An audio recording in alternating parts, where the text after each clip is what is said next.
on my morning walk here at work.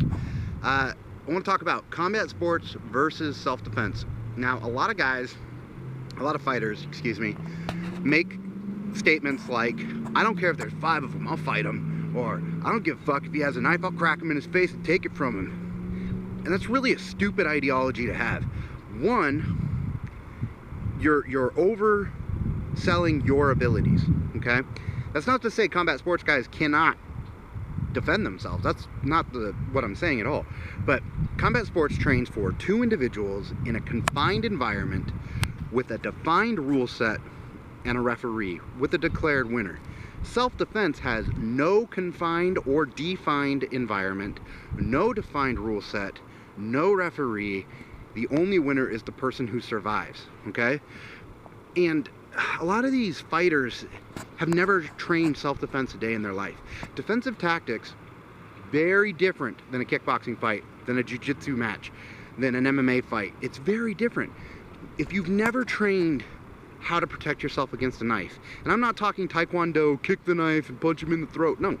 I'm talking real life, dude's suited up, you're suited up, he's got either a training knife or even a blunted steel knife and coming at you, right?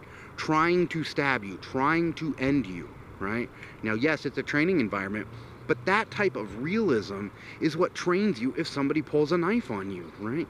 And we also got to talk about awareness. A lot of arrogance in the combat sports arena leads people to getting into fights that they shouldn't, or to getting into scenarios that injure them severely. I have a friend of mine, pretty good MMA fighter, he's local.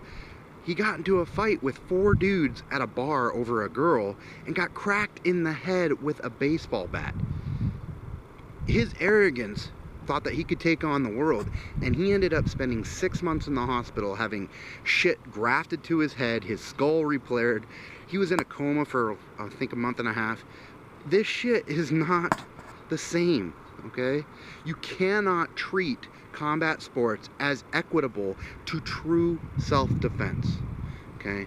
I'm not saying you have to train self-defense like a TMA would, like a traditional martial arts would. You need to train self-defense with reality-based tactics. Something like spear, like Krav, not Americanized Krav. I mean fucking Israeli Krav from the mainland, right? From the homeland. I mean, you have to develop these systems in yourself, these biomechanic systems that can differentiate combat sports and self-defense, okay? There's a very big difference. Sorry for the length of the rant. I know it's a little long. Have a good day. Os.